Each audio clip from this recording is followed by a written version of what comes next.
Consciência espiritual. O segredo de uma vida harmoniosa é o desenvolvimento da consciência espiritual. Nessa consciência, medo e ansiedade desaparecem e a vida se torna significativa, tendo a plenitude como tônica. O grau de consciência espiritual é tanto maior quanto mais abandonamos a nossa dependência do mundo externo e colocamos nossa fé e confiança em algo maior do que nós mesmos, no infinito invisível, que pode superar todo e qualquer obstáculo.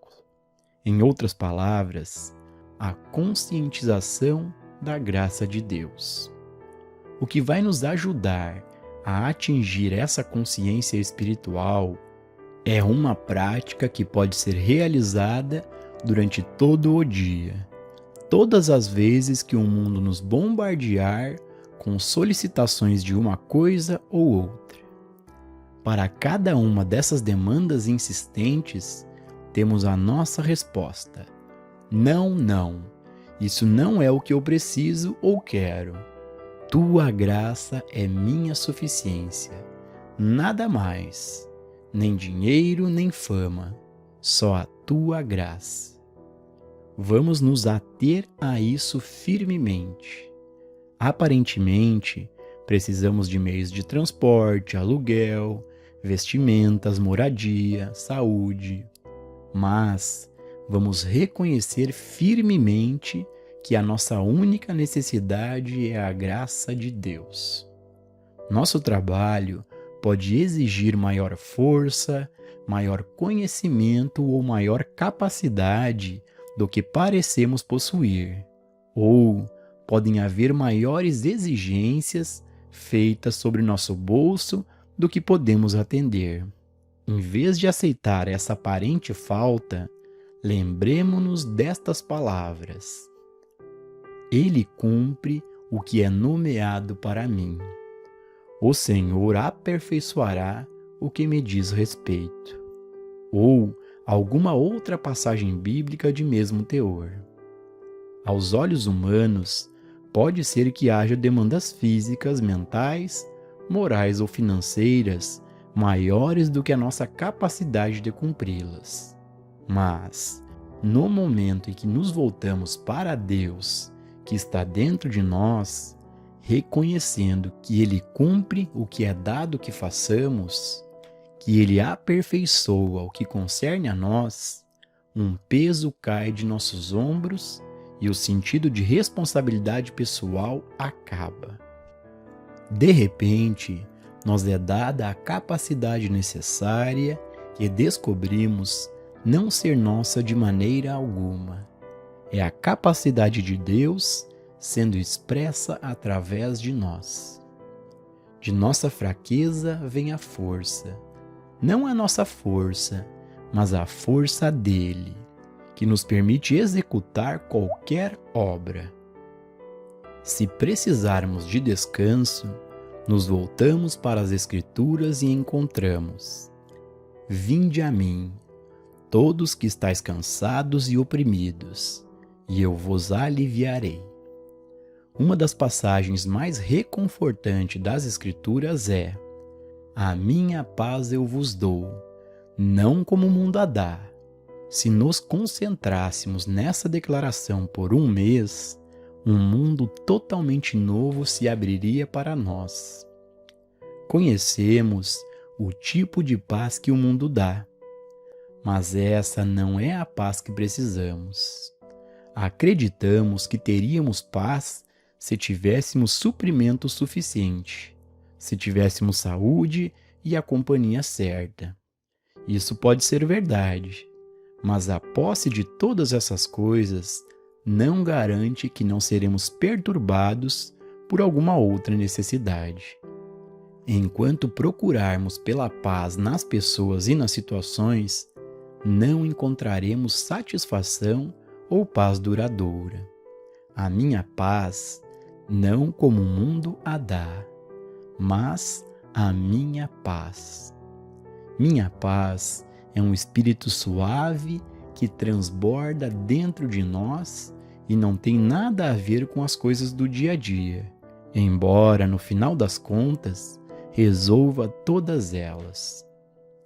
A fé no infinito invisível aprofunda-se e aumenta à medida que aprendemos a confiar conscientemente no fato de que Ele cumprirá o que nos é dado fazer. O infinito invisível faz o que nos é dado fazer no mundo visível, cumprindo o que concerne a nós. A graça invisível nos basta em todas as coisas, enquanto a presença invisível vai à nossa frente, aplainando os lugares tortuosos. Aos poucos, quando repetidamente a tentação vem dizer: eu preciso, eu quero, eu não tenho o bastante, eu sou insuficiente, lembremos que nossa suficiência está no infinito invisível. Essa prática aprofunda a consciência espiritual. Irmão Lawrence se referia a isso como praticar a presença de Deus. Os hebreus chamavam de manter a mente firme em Deus e reconhecê-lo em todos os caminhos. Jesus dizia habitar na palavra. É uma prática que basicamente nos leva à total confiança no invisível infinito, que, por sua vez, traz o visível para nossa consciência sempre que necessário. A vivência material acredita nas formas de bem do mundo, enquanto que a vivência espiritual usa tudo o que está no mundo, aprecia a forma, mas deposita a sua confiança na substância da qual esse bem é feito, ou naquilo que o criou, ou seja, um invisível. Toda revelação espiritual mostra que a substância deste universo está em nós. Nossa consciência é a substância do nosso mundo. Portanto, nas palavras do Mestre, destrói este templo e em 3 dias eu o reconstruirei. Se algo no mundo defeito, no mundo exterior é destruído, em um curto período de tempo pode ser reconstruído, restabelecido. Grandes civilizações foram destruídas e outras tomaram seu lugar. Tudo que foi construído pode ser reconstruído, porque tudo que existe no reino exterior só existe como atividade da consciência. Se perdermos nossa casa, nossa fortuna ou nossa família, podemos estar certos de que a consciência que as construiu poderá reconstruí-las. A compreensão do invisível como substância de toda forma é vital para a obtenção da consciência espiritual. E à medida que essa compreensão aumenta, a confiança no infinito invisível cresce, e nosso amor, ódio ou medo daquilo que é exterior diminui. Vemos o infinito invisível como lei, causa e atividade de tudo o que é, e deixamos de nos preocupar com a forma, seja ela pessoa, coisa ou condição, pois ela é apenas o resultado natural da atividade da lei e da causa invisíveis. Cada questão da vida é determinada não pelas condições e coisas externas, mas pela nossa consciência. Por exemplo, o corpo. O corpo, por si só, não tem poder, não tem inteligência, nem é responsável por suas ações.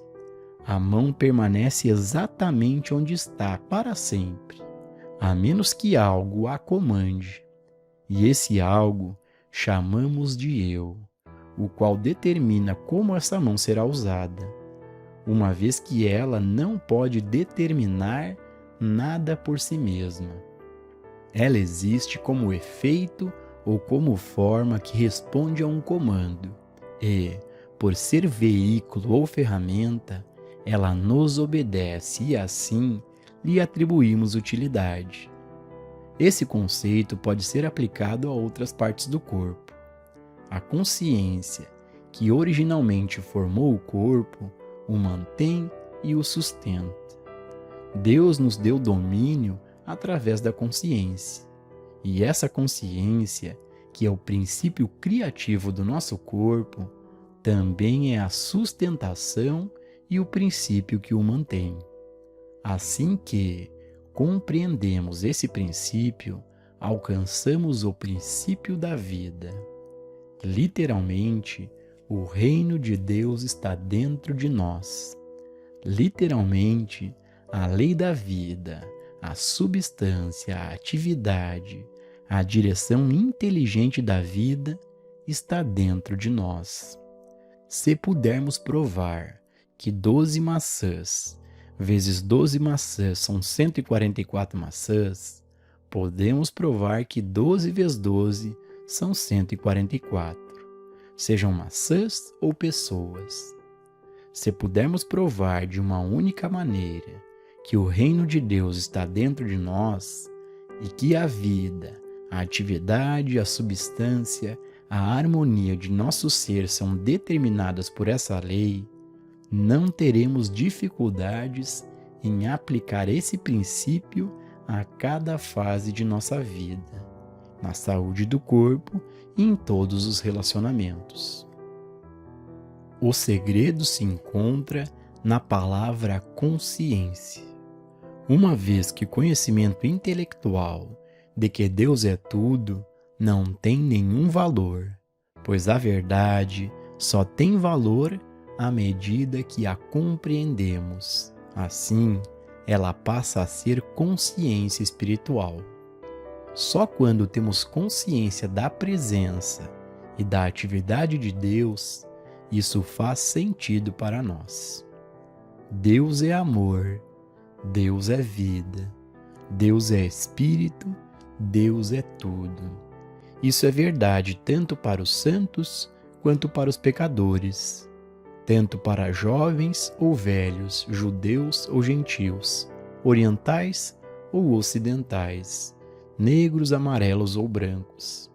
Não existem exceções para Deus, pois Ele não faz acepção de pessoas. Não há como Deus ser deixado de fora de seu próprio universo. Porém, nós podemos deixar a nós mesmos de fora desse universo. Que Deus é e que existe um Deus, não há nenhuma dúvida. Um Deus infinito em sua natureza, eterno, universal, impessoal, imparcial e onipresente. Mas como podemos nos servir do que é Deus? Como podemos trazer o que sabemos a respeito de Deus para a nossa experiência individual? Para ilustrar, voltemos ao campo da música, cujo princípio é absoluto. Contudo, caso não entendamos este princípio e os sons produzidos se tornem uma confusão de ruídos dissonantes, o princípio não deixa de existir.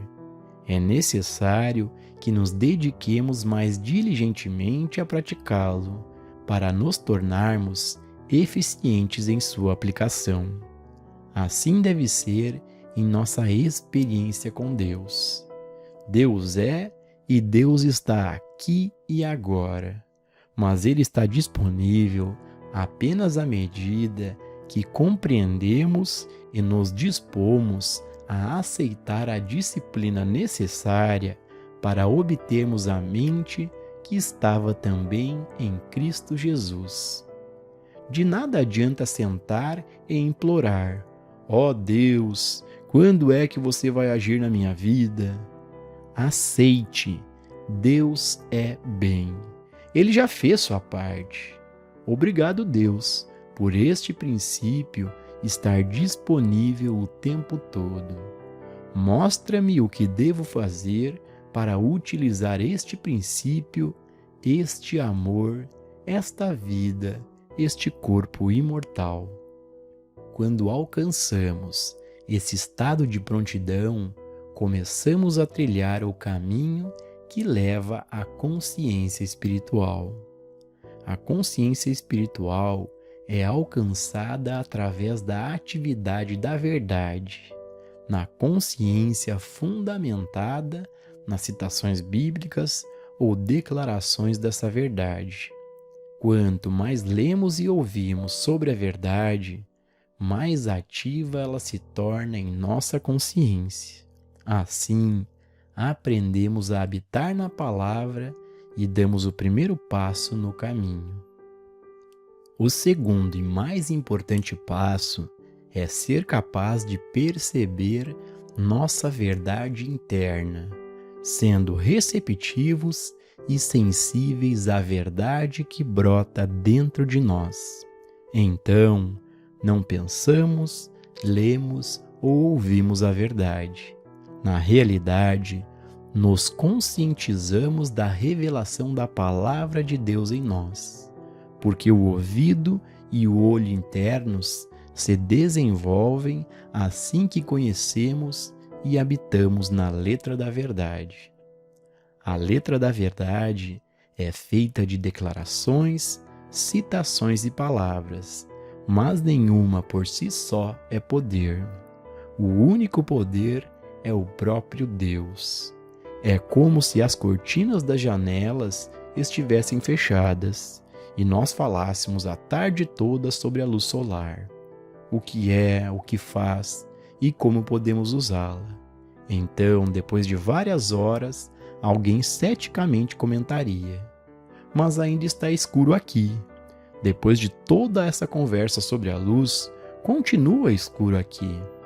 Sim, ainda está escuro e escuro permanecerá até que abramos as cortinas.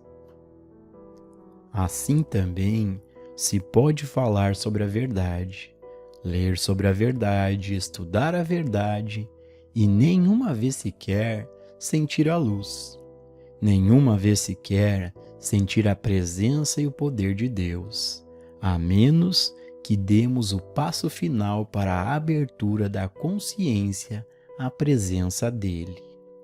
Quando a verdade vem à nossa consciência, de dentro do nosso próprio ser, passamos do intelectual para o espiritual.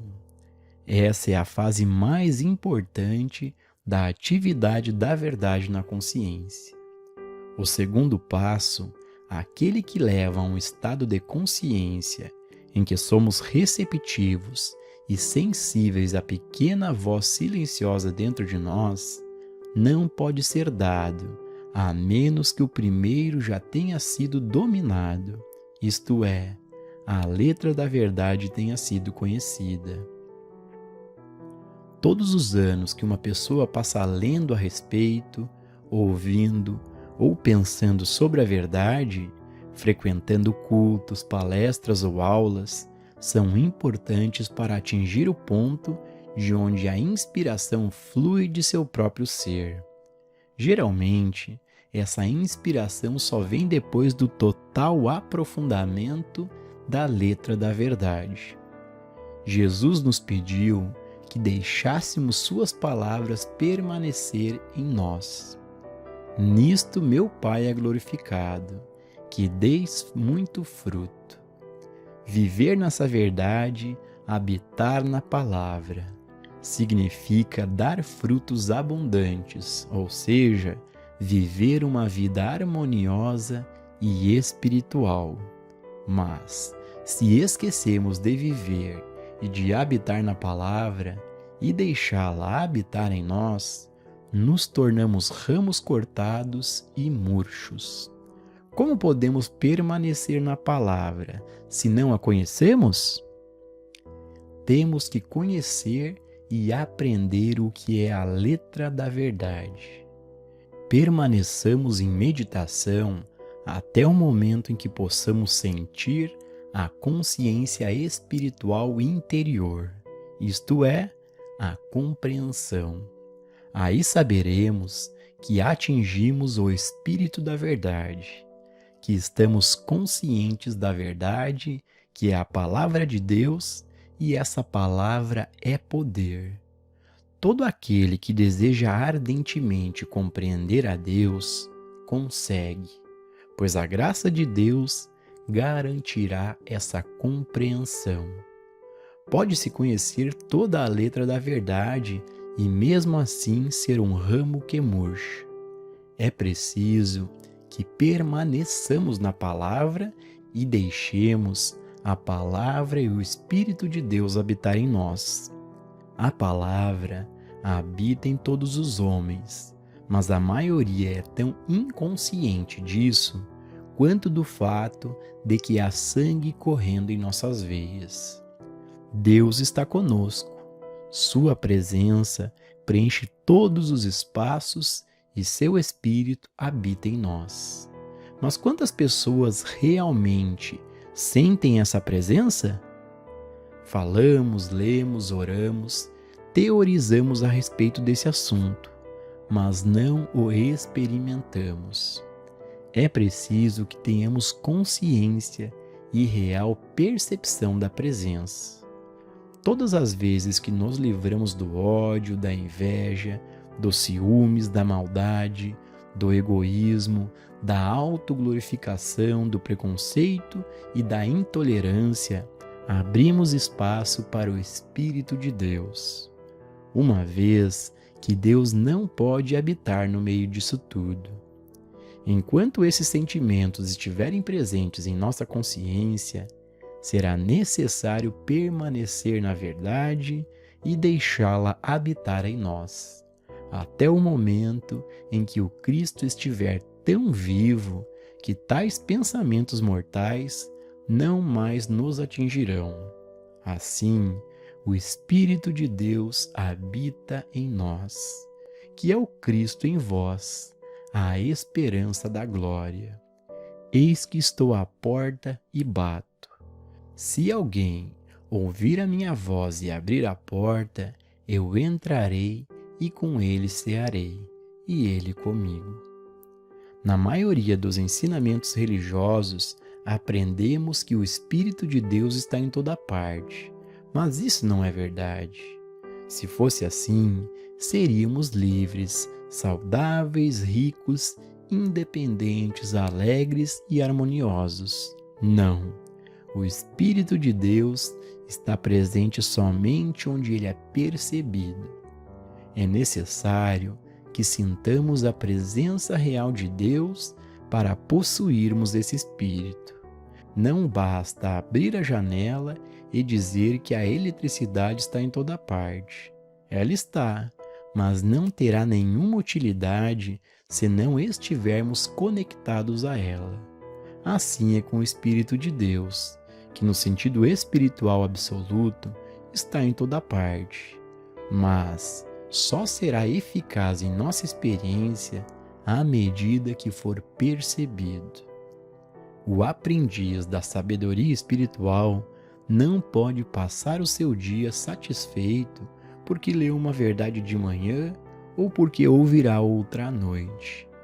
A atividade consciente da verdade deve estar presente o tempo todo.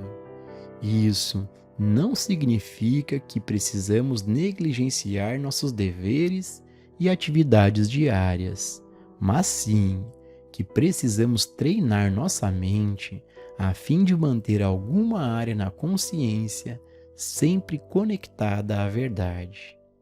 Quando olhamos para as formas da natureza, como árvores, flores e oceanos, ou mesmo as pessoas, encontramos um pouco de Deus em cada experiência e assim habitamos na palavra.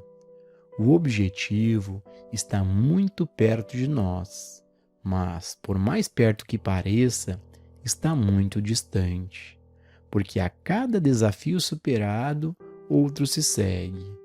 À medida que avançamos em nossa busca, podemos medir o nosso progresso desta forma.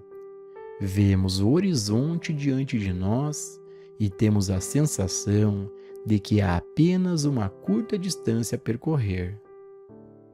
Às vezes, poucas semanas ou meses são necessários para se alcançar esse horizonte e o mundo inteiro do Espírito se expandir diante de nós.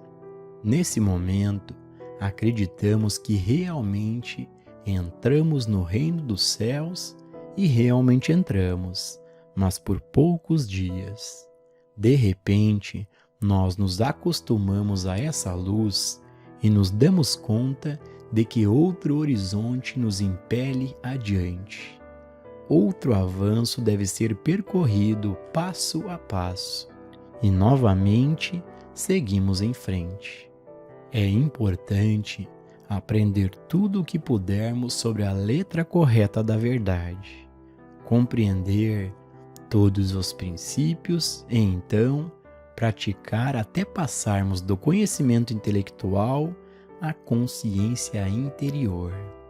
Construímos nossa fundação sobre princípios específicos, alguns encontrados nas escrituras cristãs, hebraicas ou orientais.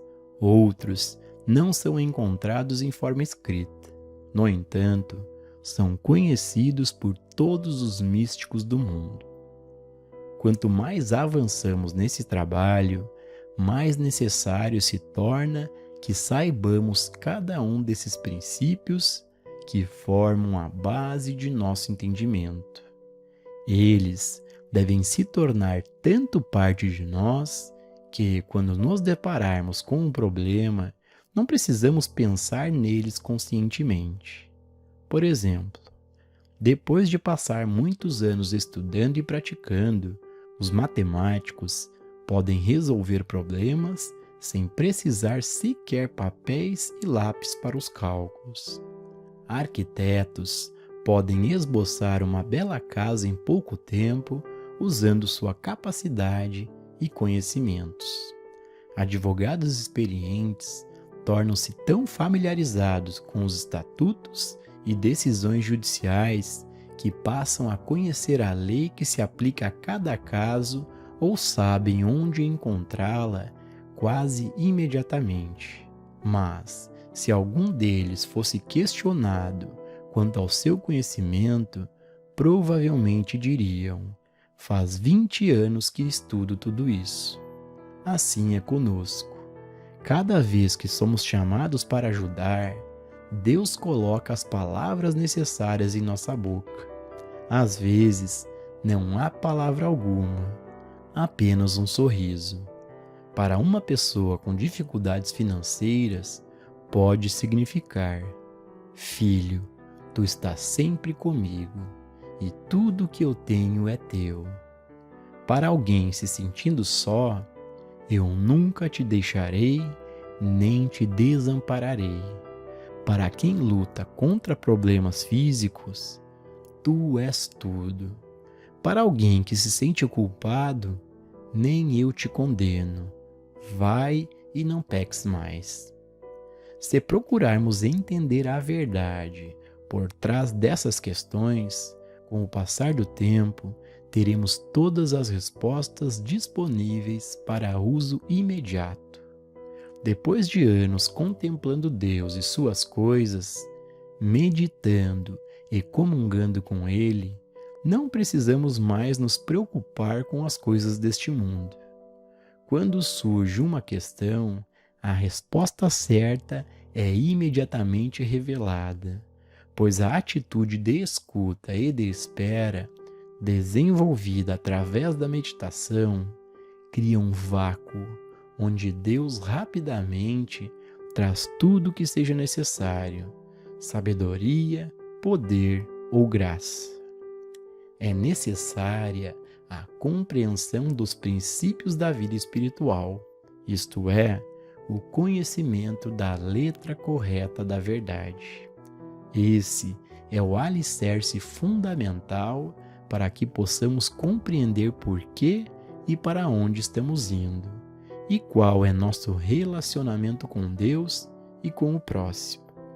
É necessário saber essas coisas para não nos apoiarmos numa fé cega, que, em um momento ou outro, poderá nos abandonar, e também para não entrarmos num estado de caos mental, confiando em uma coisa hoje e em outra amanhã, nunca chegando à compreensão do que realmente é.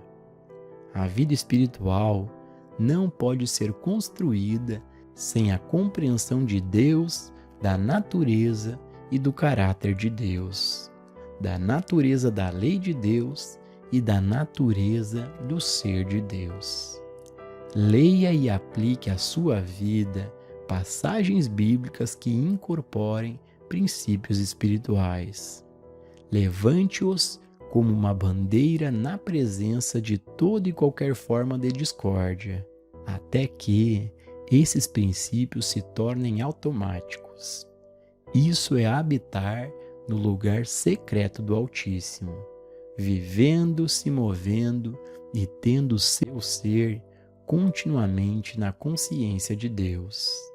Não apenas por alguns minutos durante a leitura de um livro ou durante uma palestra.